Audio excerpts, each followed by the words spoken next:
buenas tardes, muy buenas noches, muy buenos días. Estamos aquí con el queridísimo, mi amigo Raúl Alzaga, hablando de San Juan de Puerto Rico sobre cosas que nos interesan mucho. Este es el Club de Lectores, como todos los sábados, 13 temporadas, son 7 años y más que nada estamos en el programa número 16, creo. La producción ya no me dice cuántos programas llevamos en esta temporada, pero hemos estado conversando sobre distintos temas de la literatura puertorriqueña y hoy vamos a hablar de literatura puertorriqueña de carácter histórico y de carácter de algo que a mí me interesa, que es persecución política en Puerto Rico, que se ha puesto de moda en estos días con el nuevo gobierno del PNP en Puerto Rico y de lo cual vamos a estar conversando. Estamos aquí produciendo con Paula Estela y este servidor Daniel Nina desde el Club de Lectores, producido por Respo Santillano desde hace 13 temporadas, que son 7 años. Raúl, ¿cómo estás? Bueno, gracias por invitarme, y máxime cuando te conozco desde que era prácticamente un niño. Sí, y estabas en secundaria o tal vez en primaria, porque como tú sabrás, yo fui muy dedicado a tu padre, ¿no? Y a tu madre. Lo bueno es que sigo siendo un niño. Y frecuentaba mucho en tu casa, por lo tanto te vi crecer y convertirte en un conocido y reconocido escritor, intelectual, analista.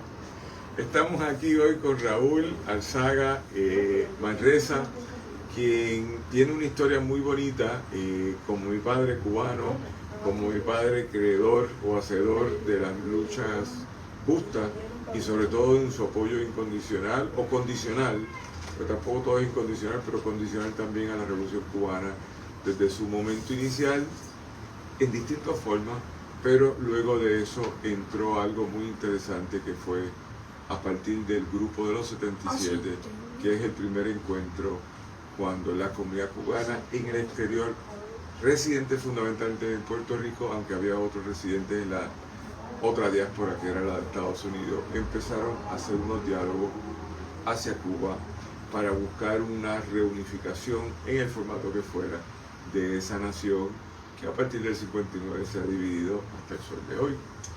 Y queremos hablar de distintas cosas. Yo, como le decía antes de empezar esta producción, este lunes se cumple un aniversario más del vil asesinato de Carlos Muñiz Varela, el 46, eso fue el 28 de abril de 1979, que fue asesinado, y dentro de esa conversación nos exponemos a una situación que es trágica.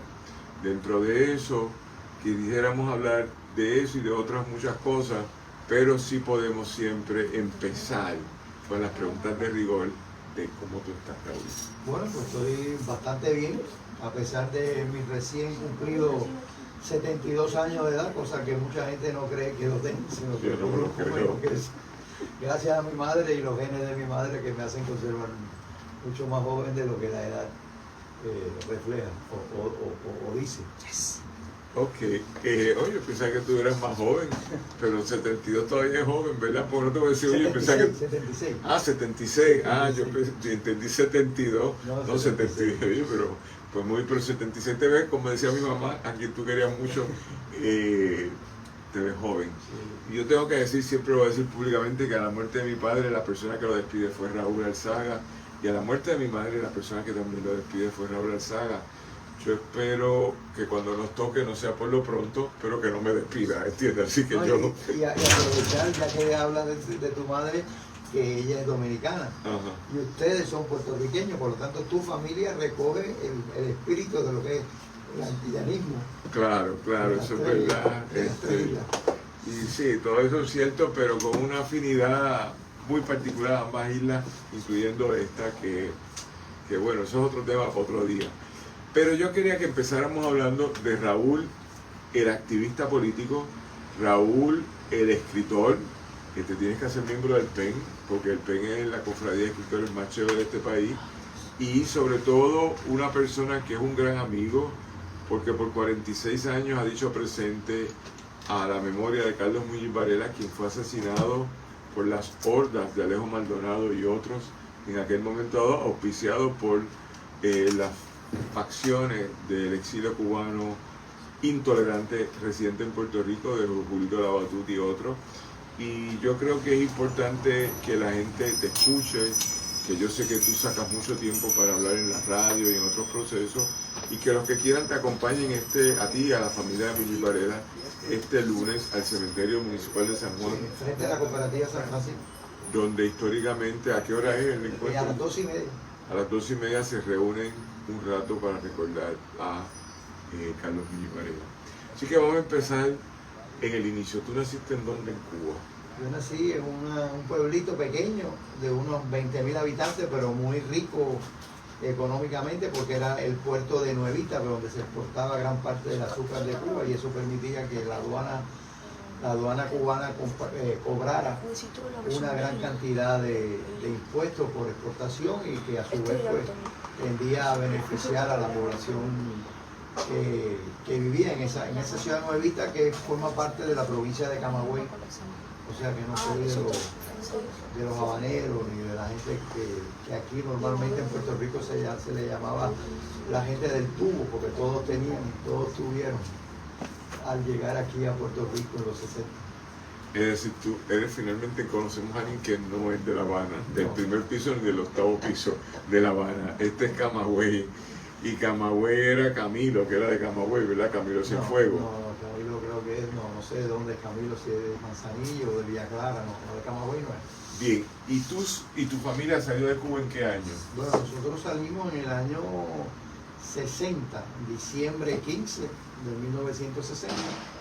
La idea era que próximamente se avecinaba una invasión, ya sea de cubanos exiliados o del propio gobierno norteamericano. Y entonces pues mis padres decidieron sacarnos del país para que no tuviéramos que sufrir o pasar las consecuencias de esa posible invasión. Por lo tanto salíamos con la mentalidad de estar afuera de 2 o 3 meses, 4 meses. Mi padre permaneció en Cuba y salimos mi madre con mi hermano, y entonces teníamos un tío en Miami que ya había salido unos meses antes, que nos sirvió de apoyo a nuestra llegada, pero con el fracaso de la invasión de Playa Girón en abril del 61, obviamente mi padre, que tenía conexiones y relaciones con grupos contrarrevolucionarios dentro de Cuba, se percató de que ellos por lo menos a corto plazo no tenían ningún tipo de posibilidad, y entonces él decide salir del país, reencontrarse con nosotros en agosto del 61. Mi padre fue un tipo que se... ¿Ya tú habías salido en qué año? Yo salí en diciembre 15 del 60. Okay. Y mi padre sale en agosto del 61, unos 6 o 7 meses después. Mi padre tenía la característica, porque su familia era una familia acomodada, con muchos recursos, y logró que su padre, en medio de la depresión, producto de sus actitudes rebeldes e indisciplinadas en la escuela, lo mandara a estudiar a Estados Unidos, a academias militares en Estados Unidos, graduándose de prestigiosas escuelas superiores militares de Estados Unidos, e incluso entrar a la Universidad de Virginia Military Institute, donde permaneció por un par de años hasta que el padre lo mandó a buscar, ¿no? Y entonces, como era una persona inteligente, aunque nunca se graduó de universidad, pero era una persona inteligente, tenía grandes habilidades para manejar el inglés, etc., pues el padre lo ubicó en una salina de producción de sal, que él era codueño de esa salina, era uno de los accionistas principales de la salina allá en Nuevita. Y entonces lo mandó ahí para que trabajara y a ver si se encarrilaba como un tipo disciplinado y persona seria ante la vida, ¿no? Eso pues al irse de Cuba y estando en Miami, el jefe de él, que había sido jefe de él en Cuba, no solamente en la salina Nuevita, sino en una salina que había por allá por Corralillo, en Matanza, se convirtió en vicepresidente de una de las 3 compañías de la Morton Salt Company, y lo llamó después de permanecer como un año en Miami dando tumbo y trabajando sitios que no iban de acorde a su preparación. Y entonces pues lo mandaron en nombre de la Morton a Brasil a supervisar una inversión que había ahí en una salina en El Salvador, Bahía, que tenía capital brasileño, capital italiano y capital americano. Y entonces nos trasladamos a Brasil en el medio de la crisis de octubre, en noviembre del 62. Todavía estaban, me acuerdo que todavía estaba la discusión de los bombardeos soviéticos con cargas nucleares que se encontraban en Cuba, en los aeropuertos cubanos, y todas las negociaciones que se daban para que esos bombarderos abandonaran la isla, además de los cohetes que habían sido descubiertos por Estados Unidos. Y entonces nos mudamos para Brasil, y eso obviamente va a tener un impacto particular en la formación de uno, porque le va a dar una dimensión latinoamericana que no se adquiría estando viviendo en la Florida o en Miami o en alguna otra ciudad de Estados Unidos. Y obviamente va a marcar, ¿no?, unas ideas que se van a congelar en cierta forma en el transcurso de los años, pero que después, más tarde, van a brotar con mucha intensidad, hasta que ya años después regresamos a Miami, terminamos la escuela superior en Miami, en el colegio de Belén, que es un colegio jesuita donde se graduó, entre otros, el propio Fidel Castro y otras personalidades destacadas de la política cubana, tanto de izquierda como de derecha, y que obviamente contribuyó también a una formación que ya venía desde Brasil, porque en Brasil yo estuve también matriculado en colegio jesuita, y que te va imprimiendo, por supuesto, unas características particulares de todos aquellos que pasamos por ese método educativo. Y nos vamos para la Universidad de la Florida, donde vamos a continuar los estudios en ciencias, primero en economía, pero después cambié para ciencias políticas. ¿En la Universidad de Florida? En la Universidad de la Florida, allá arriba de Orlando, lo llaman el Gatorland. Pero tú fuiste a Gainesville. Sí. ¿Cuánto de grado de Gainesville? Yo hice un doctorado ahí en Gainesville. Yo estuve ahí desde el año 69 hasta el año 72, que fue cuando nos mudamos para Puerto Rico. Y allí en esa universidad pues coincidimos, sin quererlo y sin esperarlo por nadie, un grupo de jóvenes que empezamos a coger clases juntos y empezamos a hacernos preguntas en común, sobre todo sobre los orígenes nuestros, o sea, los orígenes de por qué estábamos ahí en Estados Unidos, cuáles eran realmente las características de la Revolución Cubana, más allá de lo que nuestros padres o de lo que los medios alrededor nuestro nos daban. Es una época de mucho activismo político en Estados Unidos. Está la lucha contra la guerra de Vietnam, está la lucha a favor de los derechos civiles de los negros, de los chicanos, de la lucha de los independentistas en Nueva York. En fin, son años de mucha efervescencia política que va a impactarnos a nosotros también, y que se va a combinar con esos otros cuestionamientos que estábamos teniendo con relación a la Revolución Cubana, el por qué estábamos ahí, el por qué nos habían sacado de ahí, etc. Y entonces tú llegas, una vez estás aquí, ¿cuándo te relocalizaste a Puerto Rico? Nosotros nos relocalizamos en febrero del 72 como parte de un proyecto político de ese mismo grupo que se había gestado en la universidad. Es decir, ya habías acabado la universidad y viniste solo para acá. No, estaba haciendo la maestría, estaba a mitad de camino, ya estaba terminando ya lo que eran los créditos básicos. Me faltaba entonces la... ¿Maestría en qué? En historia. Y lo que me faltaba en ese momento era, bueno, todos los cursos que tienen que ver sobre técnica de investigación, historiografía, que eran los requisitos que eran necesarios para uno escribir la tesis de maestría, y eso pues obviamente lo dejé, porque este grupo, como te dije, se encontró en el año 69 en la Universidad de la Florida y empezó a evolucionar políticamente. Decidió embarcarse en un proyecto político de venir a Puerto Rico, aprovechando la efervescencia de la lucha política que se desarrollaba por el movimiento independentista puertorriqueño.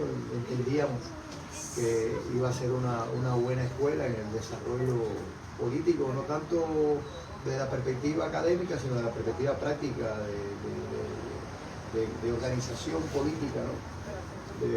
Que son tan necesarios como las ideas. Y además nos iba a servir a darnos a conocer porque teníamos un conflicto, porque Cuba en cierta forma nos rechazaba o nos veía con desconfianza, porque nadie esperaba, que nadie se planteó en aquella época que un grupo de jóvenes, hijos de exiliados cubanos en contra de la revolución, muchos de ellos que proveníamos de familias acomodadas o de la burguesía o de la pequeña burguesía cubana, vinieran a hacer planteamientos de izquierda, aunque en esa época todavía no eran muy radicales, pero eran lo suficientemente radicales para el medio ambiente en que nosotros nos habíamos desarrollado dentro de las comunidades cubanas, y añadido también la integración activa a la lucha por la independencia de Puerto Rico. Es interesante, yo pensaba que tú habías criado aquí, pero no, te crías en Florida, y luego como parte de ya tu vida de adulto joven, te vienes a Puerto Rico con un proyecto político que es el diálogo. No, en aquel momento no existía ni el diálogo no, se va a producir. ¿Entre ustedes? Sí, no, el diálogo va a ser producto del movimiento político nuestro que se va desarrollando, se va conociendo, el gobierno cubano va dejando de desconfiar tanto de nosotros y deciden entonces explorar el conocernos. ¿Y ustedes cómo se llamaban ese grupo? El del 72-73. Bueno, hubo un grupo pequeño que no duró mucho tiempo porque era demasiado radical, que se llamó Juventud Cubana Socialista. Incluso hizo un manifiesto que se repartió aquí en la Universidad de Puerto Rico como para septiembre del año 71, que causó también impacto porque también nos dio a conocer. Pero ese movimiento en un momento dado se decidió descartar, porque las posiciones primero eran demasiado radicales y no iban acorde con el desarrollo de la demás gente, de los demás jóvenes que se movían alrededor nuestro. Y entonces se crea lo que se llamó la revista Areito en el año 74, ya llevamos ya 4 años de formación de un movimiento político, no en Puerto Rico solamente, sino en Estados Unidos, en Boston, en Nueva York, en Chicago, en Miami, o sea, todo eso se va cojando paralelamente por un grupo de gente, muchos de ellos inclusive con pasado contrarrevolucionario activo, algunos inclusive condenados a 30 años de cárcel en Cuba, etcétera. O sea, que eran gente que, mucha de esa gente eran gente que tenía un pasado contrarrevolucionario, que también habían evolucionado junto con estos otros jóvenes que habían salido mucho más jóvenes, con 10 años, 8 años, y que también empezaban a tener las mismas inquietudes y se juntan y forman este núcleo de personas, algunos ya a nivel graduado de universidad, algunos ya conocidos dentro de la academia, en el caso de Estados Unidos, como la compañera Lourdes Casal, o como fue el profesor Francisco Aruca aquí de Economía en la Universidad de Mayagüez, la compañera Marifeli Pérez Estable como profesora y académica en la Universidad de la Florida, también para esa época. Y entonces ahí se cuaja eso que se llamó la revista Areito, que fue básicamente un foro donde se pudieran expresar ideas diferentes a las ideas que normalmente se discutían en las comunidades cubanas.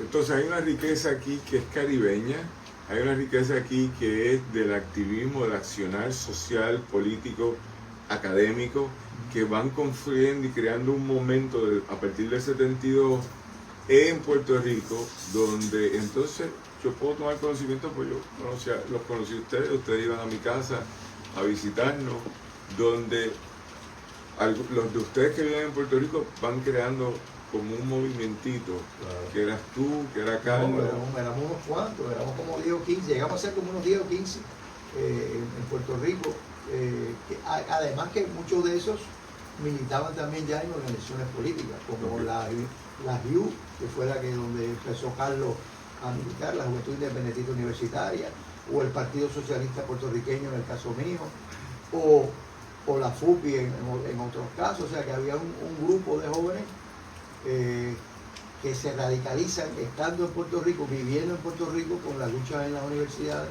no el caso del grupo nuestro que vino de Estados Unidos. O sea, aquí se juntan un grupo de jóvenes que vienen de Estados Unidos, en el 72, o 71 específicamente, y otro grupo que paralelamente también se está desarrollando en Puerto Rico sin conexión uno con el otro, que se van a conectar eventualmente a partir del 74 con la salida de la revista Rito, y entonces eso va a provocar, contestándote el comentario que hiciste ahorita, de que entonces las autoridades cubanas invitaran en el año 75 y 76 a un grupo de 10 jóvenes que venían de la revista Rito y de otra revista de jóvenes cubanos que se creó en Nueva York que se llamó Joven Cuba.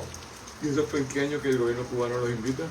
No, lo van a invitar en la revista. Las dos revistas salieron en abril del 74 y las autoridades cubanas nos van a invitar en el 75 y en el 76, con la excepción de Lourdes Casal, que es una de las fundadoras principales de la revista Rito, que fue invitada a Cuba en el verano del 73 por un grupo de conocidos académicos cubanos vinculados a la literatura, etc.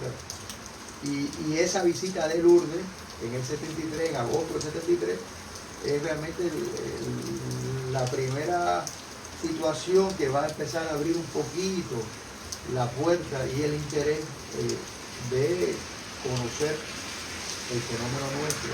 Y entonces vamos allá en ese periodo de tiempo por 3 semanas en grupos de 2 o de 3 personas. Y se logra entonces ya con la elección de Jimmy Carter en el 76, que también va a abrir unas posibilidades de diálogo entre el gobierno norteamericano y el gobierno cubano, y va a crear una nueva dinámica de apertura. Entonces se nos va a invitar en diciembre del 77 a un grupo de 54 jóvenes que vamos a estar en Cuba también unas 3 semanas, desde el 22 de diciembre hasta el 13 o el 14 de enero, recorriendo toda la isla de Cuba, pudiendo interactuar con los principales líderes del país a nivel de ministros, etcétera, culminando ese viaje con una entrevista, con una reunión con Fidel Castro por unas 2 horas o 3 horas. Y entonces ya no es solamente la revista que ha salido en el 74, ya no es solamente la Brigada de Entonación, que va incluso a permitir al gobierno, desde el punto de vista mediático, empezar a proyectar una imagen diferente sobre los cubanos que estaban afuera, que hasta ese momento todos eran gusanos, todos eran traidores, todos eran vendepatrias.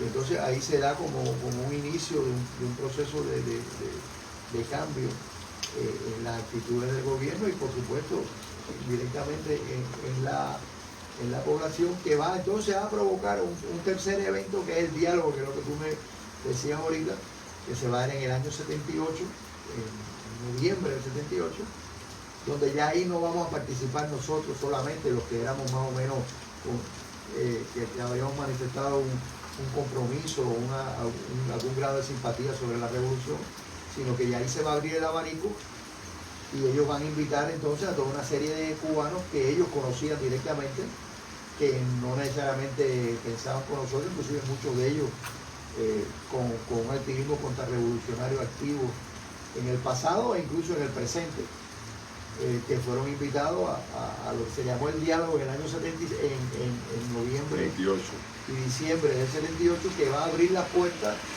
a 2 cosas. Una era la liberación de todos los presos que habían en cárceles cubanas, que habían estado vinculados a actividades contrarrevolucionarias, y que indirectamente era una de las demandas del presidente Carter también, en términos de ir buscando un acomodo entre ambos países. Y bueno, y Fidel decidió hacerlo no directamente como una concesión a los americanos, sino sencillamente como producto de una conversación con los cubanos que residíamos en el exterior. Y además, muy importante, abrió las puertas a que los cubanos que vivíamos en el exterior visitáramos Cuba, porque hay que decir que después del rompimiento de las relaciones en enero del 60 con Estados Unidos, pues se interrumpió y se prohibió la entrada de los cubanos. Ok, yo me acuerdo de ese proceso porque mi familia, que mi padre nace en Cuba pero se fue en el 29, y desde el 54, cuando surge Radio Habana Cuba, que no era, se llamaba Radio Habana en ese momento, se llamaba Radio Rebelde, desde la Sierra, 26 de julio.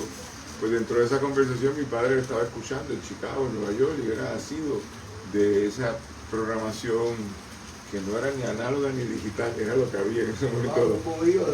Sí. Y pendiente de los bombardeos de los aviones.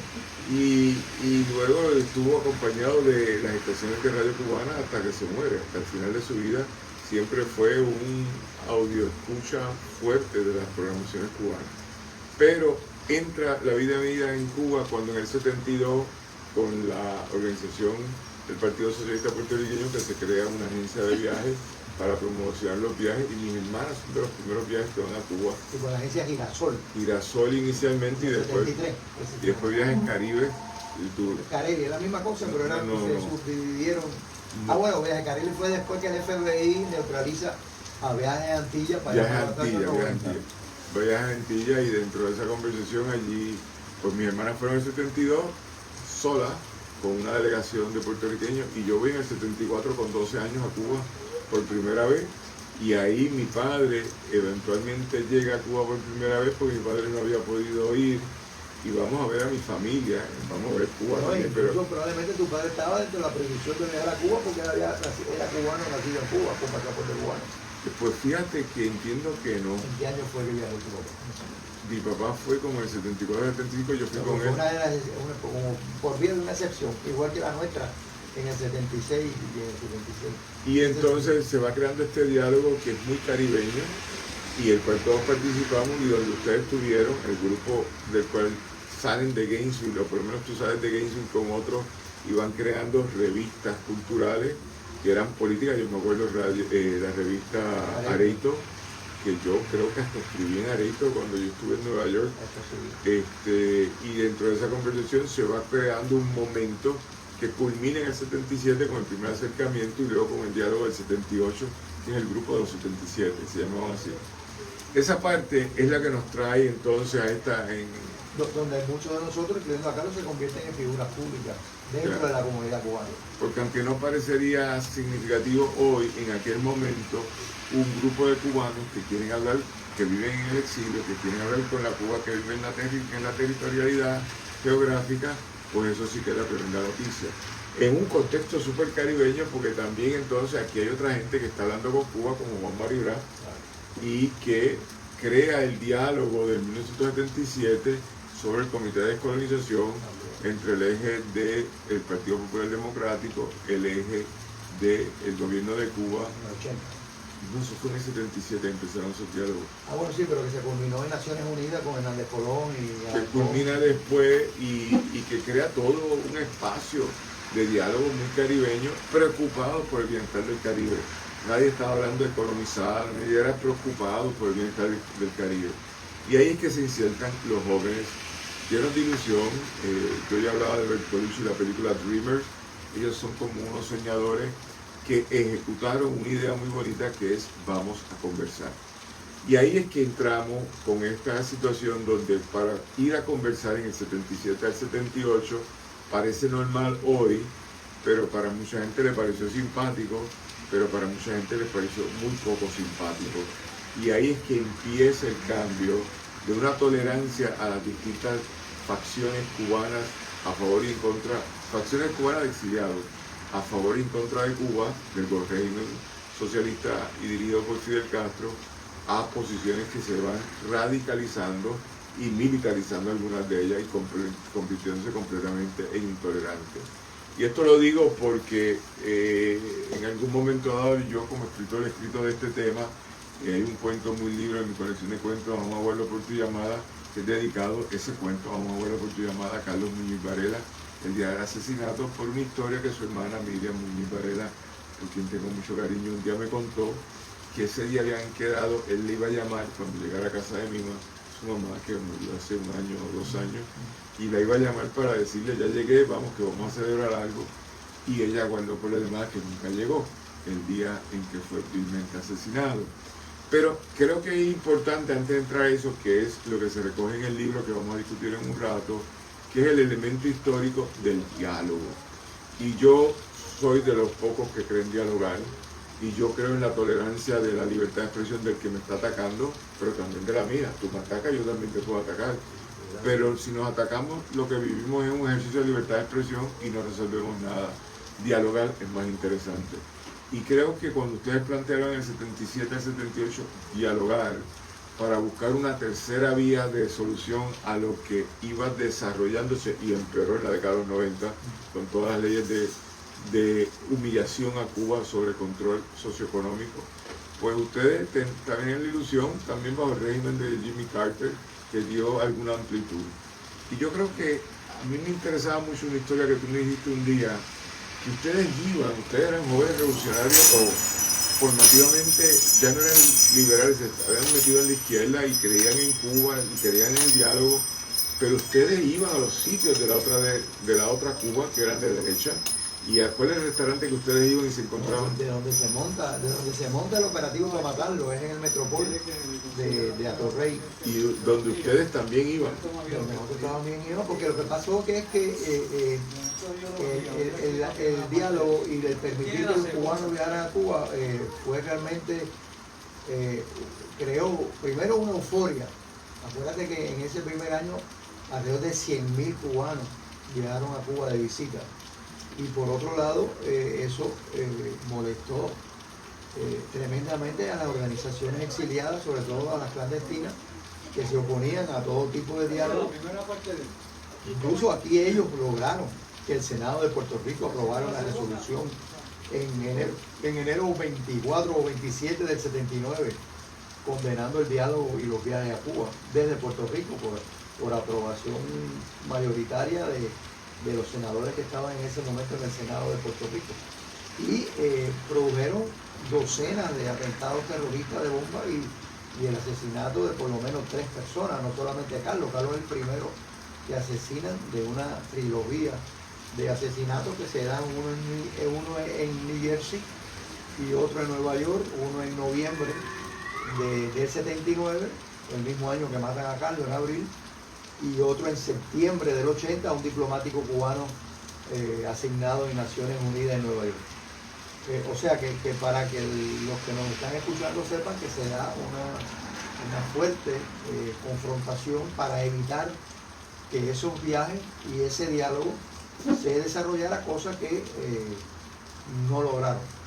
Se logró por otras razones que esos viajes se redujeran, pero no fue producto de esa lucha terrorista contra nosotros. Es interesante porque en mi recuento, cuando investigué algo sobre el asesinato de Carlos, que te entrevisté a ti y también a Miriam, el día que lo asesinan, que es un 28 de abril, ustedes habían ido a comer al Metropolitan. Sí, perdona, lo que quería decirte era que como había una euforia, ya nosotros, por ejemplo, en abril, cuando vamos a Metropol, ya nosotros habíamos movido de aquí casi 2.500 personas a Cuba en cuestión de 3 meses. Si tú lo multiplicas por 4, eso quiere decir que casi la mitad de los cubanos que habían aquí en ese momento tenían algún familiar que había ido a Cuba. A la misma vez que hay una campaña en contra nuestra con una bomba que ya nos habían puesto el 4 de enero. ¿En dónde se la pusieron? En el primer local que estuvimos ahí en la avenida Roosevelt. Okay. La misma resolución del Senado, la misma propaganda mediática del semanario La Crónica y el semanario Réplica, que eran 2 semanarios que existían en Puerto Rico para esa época, que nos atacaban, e incluso enviándonos mensajes subliminales y no tan subliminales de atentados, como por ejemplo los que viajen a Cuba le puede pasar lo mismo que le pasó al avión de Barbados, que fue el avión que derribaron en Barbados en el año 76, donde murieron 77 personas, y eso se insinuaba. Se da incluso no sé si la ironía o la casualidad, que cuando nos ponen a nosotros la bomba en el 4 de enero, el semanario Crónica circula con fecha del 31 de diciembre. Y la bomba nuestra fue el 4 de enero, y sin embargo hay una sección del semanario La Crónica donde felicita a los valiosos patriotas que nos habían puesto la bomba 4 días después de cuando se supone que había salido el periódico o el semanario. O sea que hubo ahí, o ellos esperaron que pusieron la bomba para circularlo, aunque tuviera una fecha anterior, ¿no? Porque es una contradicción ahí que no se puede explicar muy fácilmente, ¿no? Pero es interesante que es un país hoy estamos en otro tipo de país, pero en aquel momento era un país de interacciones, con acentos, con matices, con azúcar y con sal, y a veces era un país contradictorio, porque esa imagen de que el día de su asesinato ustedes salieron de un restaurante de Metropol y ahí estaban ustedes en una mesa conversando que habían vuelto de Cuba, me habías dicho tú, y en la otra mesa más adentro estaban los que estaban planificando matarlos a ustedes. No es exactamente así, pero bueno, para explicarte por qué íbamos a esos sitios, porque como habían viajado tanta gente a Cuba, nosotros nos habíamos convertido en figuras públicas. A nosotros nos tocaban bocina cuando íbamos corriendo por la calle, o nos saludaban con la mano desde una ventana de un carro, o íbamos a un sitio y nos invitaban o nos pagaban un almuerzo, una comida, o sea, y obviamente subestimamos las capacidades nuestras, que fuimos hasta cierto punto temerarios porque pensábamos que nunca nos iba a pasar nada, y entonces frecuentábamos todos estos sitios, inclusive el Metropol, que ahora cumple creo que 50 años, están hablando maravillas de ese restaurante, y es verdad, por la calidad de la comida es muy buena, no vamos a negar ese aspecto del restaurante, pero es su dueño, Pepe Canosa, fue miembro del BRAC en los años 50 en Cuba. El BRAC era el Buró de Represión Anticomunista, creada por el FBI en los años 50. Fue mercenario de Playa Girón, se estuvo en Playa Girón, y en las pistas del Cerro Maravilla, en su etapa de descubrimiento de los 91-92, salió a reducir que este señor formaba parte de una estructura llamada Amigos para la Democracia, que ya el mismo nombrecito apesta a Agencia Central de Inteligencia, porque son los tipos de nombrecitos que se usan para crear organizaciones políticas en diferentes países de América Latina, donde un policía corrupto de la ganga León Maldonado, primero, dice que existe ese grupo y menciona los nombres de Pepe Canosa, de Waldo Pimentel, que era el dueño de Lámparas Quesada, que estaba ahí en la avenida Ponce de León, esquina San Jorge. Era Waldo Pimentel, Waldo Pimentel Amestoy, José Pepe Canosa y Julio Labatut, que eran los tres que este oficial de la policía identifica como pertenecientes a este grupo de cubanos, que se llamaban así, y que a su vez tenían relaciones con ellos en algunas de las actividades delictivas que ellos desarrollaban en los años 80. ¿no? Y esto está capturado en este libro. En este libro se recoge varias cosas. Okay. Número uno, la relación histórica entre Puerto Rico y Cuba de siempre. Uno de los dos países que más se relacionan en la historia de todos los países en el mundo, ¿no? En términos de su idiosincrasia, de su historia, etc. Segundo, analiza también cuál va a ser la reacción del gobierno puertorriqueño hacia el fenómeno de la Revolución Cubana. Desde un principio de apoyo a la revolución antes del triunfo y un coqueteo con la revolución durante el primer año, inclusive orientada, pensamos nosotros, por el propio Nixon, vicepresidente de Estados Unidos, cuando se reúne con Fidel en la Casa Blanca, porque Eisenhower no lo quiso recibir. Le plantea a Fidel que él debería de hacer contacto con Luis Muñoz Marín, porque era un tipo que estaba desarrollando un modelo económico que era positivo y que era democrático, y que Fidel le contestó a Nixon que no, que a ellos no les interesaba establecer ningún tipo de relación con gente que defendía un estatus colonial. Claro, eso también respondía que ya Fidel desde la universidad, la única vez que a Fidel le ha rajado la cabeza en su vida, que le han puesto un dedo encima, fue una manifestación a favor incluso de la liberación, en contra de la pena de muerte de Oscar Collazo, allá para los años 51, 52, por ahí. Y el Che también, su esposa, que en aquel momento era peruana, era amiga de la esposa de Albizu Campos, que también era peruana, y se encontraron en México. O sea que había toda una serie de vínculos de la dirección de los líderes revolucionarios cubanos con los líderes independentistas y nacionalistas, ¿no?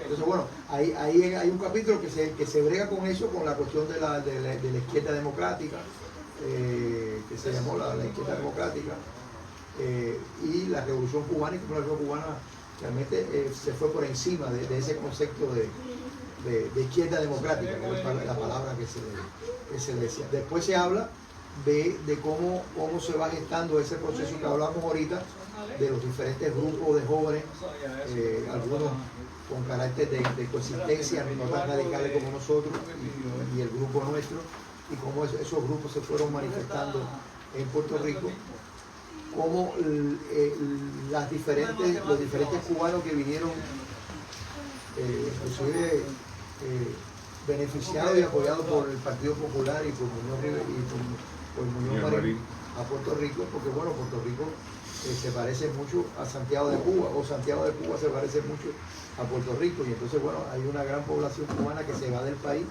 que prefiere venir a vivir a Puerto Rico versus ir a vivir a Estados Unidos. Se habla español, es decir, que es parecida, las comidas son parecidas, y entonces hay un capítulo que explica eso, y explica también cómo esos cubanos se van posesionando en la sociedad puertorriqueña, tanto en la esfera política como en la esfera económica, y cómo van alcanzando un nivel de influencia destacada en el país, inclusive determinando situaciones políticas. Por ejemplo, la campaña electoral de Hernández Colón, de Luis Ferrer en el 68, se la hizo fundamentalmente la gente que venía de la agencia de publicidad Siboney en La Habana. El que le hizo la campaña a Hernández Colón en el 72 era Emilio Guede, que venía también de otra agencia de publicidad, en este caso de formación del 26 de julio, porque había militado en el 26 de julio en la lucha contra Batista. La primera elección de Romero en el 80 se la desarrolla Marquina, que era un publicista cubano también de derecha. O sea que ese es uno de los muchos ejemplos que podríamos poner, tanto en el aspecto económico, en el aspecto de los seguros, en el aspecto de la construcción en el país, de muchas estructuras arquitectónicas que se construyeron en esa época. Entonces, los cubanos logran un poder grande en esa década, y cómo van a influenciar negativamente en toda la visión política con relación al independentismo. Y obviamente Muñoz y el partido existente en Puerto Rico van a utilizar ese discurso de vivencias personales de esos cubanos para meter miedo, algo parecido a lo que sucedió en las últimas elecciones aquí en Puerto Rico con las amenazas del comunismo. Eso para nosotros, esa campaña no fue nueva, porque esa campaña fue la campaña de los años 60 y de los años 70 en Puerto Rico. Hay una distinción que no podemos dejarla pasar, sobre todo que hoy es el 26 de abril, que es que todo eso que tú estás diciendo queda insertado en un país que nunca ha parado de protestar, Puerto Rico, que nunca ha parado de cuestionar la relación colonial y las relaciones de dominación injusta que tenemos que vivir. Lo que pasa es que la diferencia con este momento es la década del 70, en particular los asesinatos políticos que hubo, que es lo que tú documentas en tu libro, que es el asesinato de Carlos Muñiz Varela. Y eso hay que importarlo porque fue una década donde el derecho a libertad de expresión fue censurado con la vida.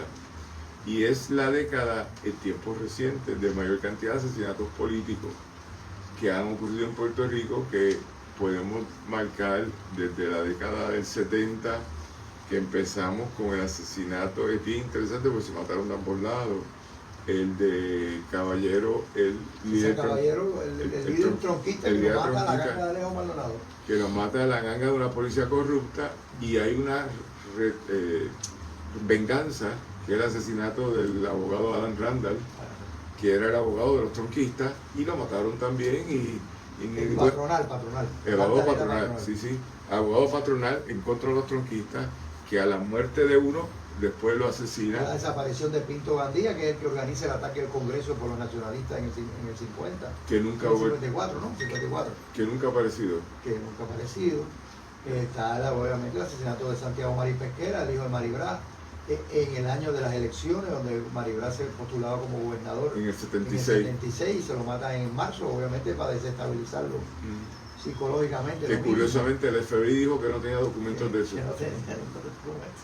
En esta última gestión de estos días dicen que algo que es inconcebible y no creíble, porque imagínate tú, Juan Maribra, por ser miembro del dirigente máximo del MPI, del Partido Socialista, tuvo por lógica haber sido perseguido y vigilado no solamente por el FBI, sino por la CIA y por todas las agencias de seguridad de Estados Unidos, y obviamente su hijo que lo matan el día que él, en el año que él se postula para la gobernación, además de toda su familia. Tiene que haber sido vigilada y perseguida y tiene que haber informes sobre eso, a no ser que aparezcan en otros documentos de otras gentes y no directamente bajo el nombre de Santiago Marí Pesquera, pero es realmente inconcebible que el FBI diga que no tiene ningún... claro, hay que ver a qué archivos fueron a buscar información. Y también después asesinan a los compañeros del Cerro Maravilla, a Darío Rosado y a Carlos Soto Riví, quien es el 78, 25 de julio del 78. Luego en el 79 asesinan a Carlos Muñoz Varela, ahora el lunes se cumplen 46 años, y luego en el 79 también asesinan a Rodríguez Cristóbal en una cárcel en Rodríguez Cristóbal. ¿Cuál era el nombre de él que se me escapa ahora? Que es un activista que lucha por la salida de la Marina de Guerra de Estados Unidos en Vieques. Condenado apenas 6 Ángel meses.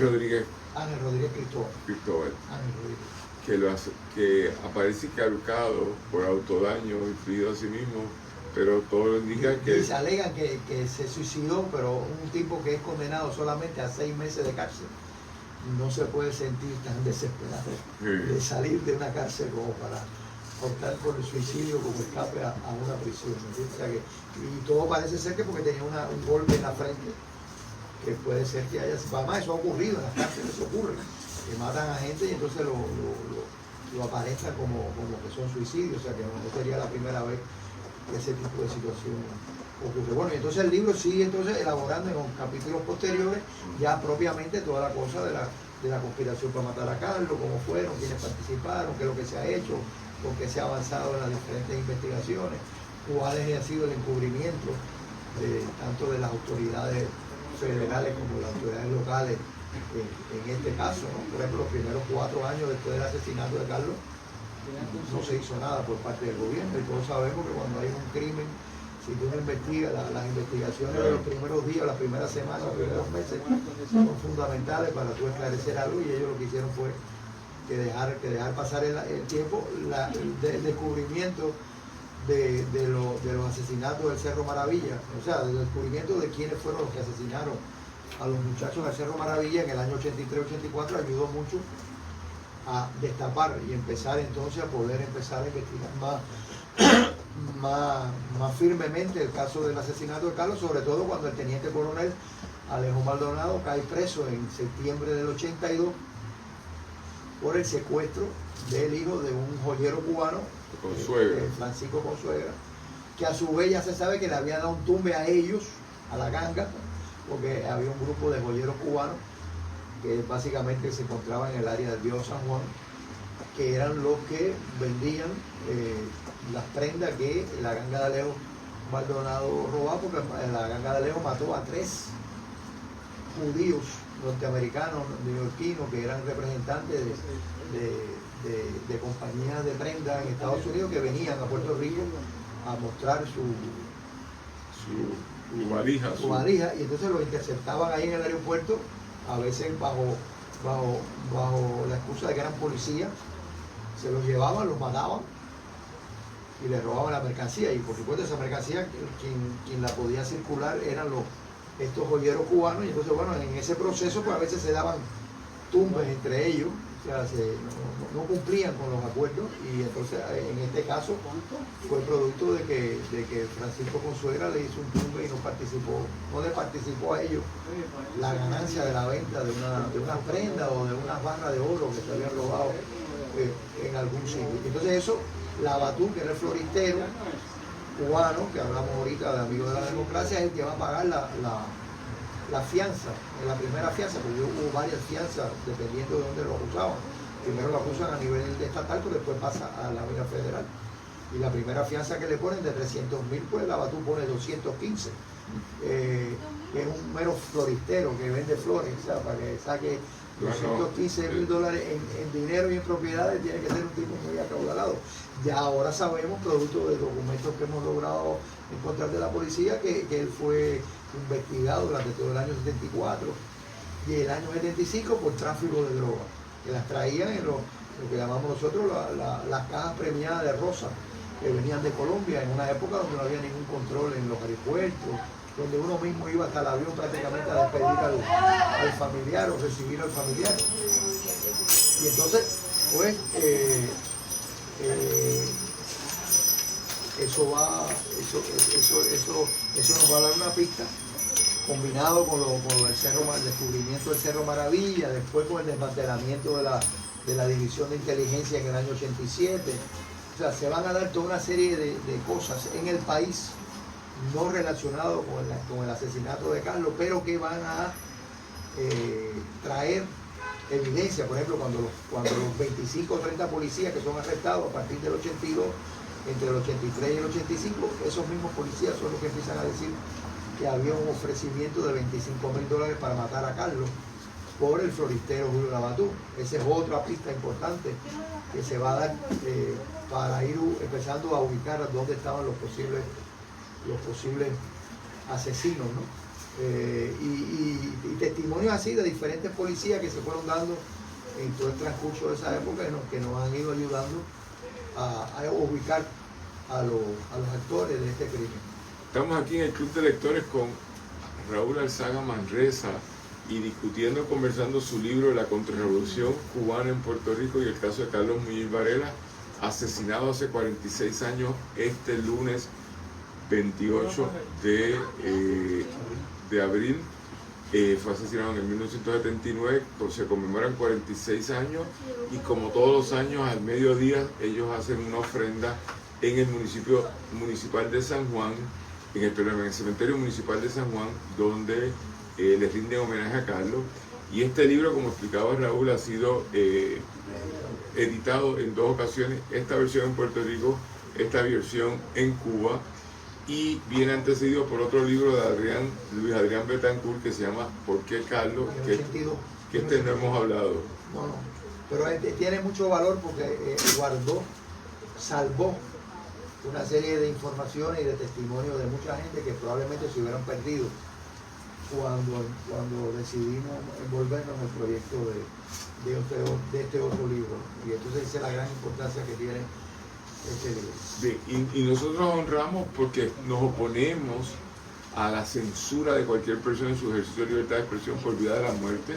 Usted puede pelear, discutir, pero no tiene que matar a nadie de ningún bando. Pero a los de mi bando, menos. También pues somos los que más golpes hemos cogido en la historia de la humanidad. Y dentro de esa conversación, Carlos fue vilmente asesinado por una ganga comandada por Alejo Maldonado y sus policías corruptos secuaces, auspiciada económicamente por Julio Labatú. Uno está vivo todavía, vive creo que en Cagua, y el otro está muerto y ya no está con nosotros. Y esta semana, curiosamente, el FBI hace informe de que va a desclasificar una serie de documentos, pero como nos explicó hace un rato el compañero Raúl Alzaga, hay algunos que ya habían sido desclasificados y tienen información interesante, pero no concluyente en cuanto a quién fue que pagó y quién fue el que aló el gatillo para asesinar a Carlos un 28 de abril. Raúl, yo te pregunto, porque no es tu primer libro este, tú tienes otro libro, un libro artesanal que hiciste sobre artículos de noticias de prensa sobre Carlos también. Bueno, publicamos en el año 2005, que viene siendo, fue el 25 o el 26 aniversario del asesinato de Carlos. Okay. Publicamos 3 tomos, bastante grandes, donde en un tomo, por ejemplo, recopilamos todas las informaciones periodísticas que salieron desde antes que lo mataran hasta el 2005. Después publicamos otro tomo que recoge todos los comunicados de prensa, todas las cartas y todas las gestiones por escrito que se hicieron a las diferentes instituciones del país, tanto de Puerto Rico como de Estados Unidos, solicitando el esclarecimiento del asesinato de Carlos, que también tiene mucho valor por los que participan escribiendo o contestando esas cartas, que son funcionarios del gobierno, presidente del Senado, secretario de Justicia, gobernadores incluso, y que tiene un gran valor histórico. Entonces, un tercer volumen que va a recoger los documentos que logramos obtener de la División de Inteligencia de la Policía, luego de que fuera desclasificada en el 87. Y más importante aún, que ahí se demuestra la doble vara del FBI en todo este proceso, los documentos que obtuvimos desclasificados a finales de la década del 90, cuando descubrimos que el FBI desde el 83 hasta el año de 1983 hasta 1991 desarrolló una agresiva investigación contra nosotros, no contra los culpables o los sospechosos del asesinato de Carlos, que ya empezaban a aflorar en esos momentos del 83 y el 84, por alegadamente sospechar de que éramos agentes cubanos, que no estábamos inscritos en un registro que existe en Washington DC sobre agentes extranjeros, y ellos querían probar eso, y de probarlo, pues entonces retirarnos la ciudadanía norteamericana, ya que éramos naturalizados y probablemente también hasta la cárcel. Eso no lo pudieron probar. Llegaron a vigilarnos desde una avioneta para vigilar los movimientos que hacíamos. Llegaron a meterse dentro de nuestras oficinas y armar documentos que pudieran estar en la basura, rotos en pedazos, y ellos volverlos a armar a ver qué decían esos documentos rotos. Todo eso lo tenemos, todo eso aparece en ese tercer tomo, hasta que en el año 91 un agente del FBI en Washington se cuestiona el porqué de la insistencia de la oficina de San Juan en esas investigaciones, que empezaron primero con informes de cada 3 meses, después más adelante pasaron a informes de cada 6 meses, después pasaron a informes de cada 9 meses, y por último a informes anuales, hasta que alguien en Washington DC, puede ser que también con el cambio de política en Estados Unidos, de presidente, etcétera, ya estaban por ahí cerca de la época en que sale Clinton electo y se va Bush padre, pues este agente, hay una nota escrita a mano al margen donde dice: yo no entiendo por qué esta gente de San Juan, refiriéndose al FBI de San Juan, insiste en estas investigaciones, y ya a partir de ahí, en los próximos informes del FBI sobre mi persona, por ejemplo, pues ya desaparecen los primeros párrafos introductorios de personajes violentos, peligrosos. Ya es otra introducción a la hora de referirse a mi persona. Y con esto, porque vamos concluyendo el programa, si te preguntáramos, ¿vas a seguir escribiendo? Sí, ahora ya tenemos montados los capítulos, estamos esperando por la editora para que lo edite y decir cuándo va a publicar. Nosotros logramos aquí en el archivo histórico, al tener acceso a todos los documentos que tenía la División de Inteligencia de la Policía sobre los cubanos en Puerto Rico desde que llegaron en el año 60. Y hemos preparado un libro por capítulo que cubre diferentes temas, como por ejemplo los campamentos militares que existieron en Puerto Rico en el año 64 y 65 de los exiliados en contra de la ley y la Constitución de Puerto Rico, con el apoyo del gobierno, el desarrollo político de los jóvenes cubanos desde que llegaron aquí en los 60 en sus diferentes manifestaciones, la colaboración de la policía y los cubanos en el Cerro Pelado, en los centroamericanos de 1966, la persecución contra los cubanos desde un principio, que lo empezaban a fichar por pro-castristas y anticastristas tan temprano como el año 60 en Puerto Rico, en la historia de la cena martiana que se inició en el año 70 y se convirtió en un evento importante para los exiliados, donde se aglutinaban todas las figuras más importantes del exilio cubano en una actividad donde asistían las principales figuras políticas del país, como gobernadores, alcaldes, y donde por supuesto en todo ese proceso se negociaban situaciones. En fin, hay toda una serie de capítulos que van a ser de mucho interés y que complementan incluso, sobre todo la parte del libro que habla de la época de los 70. Es un libro que básicamente va a estar concentrado entre los 60 y los 70. Y va a ser interesante.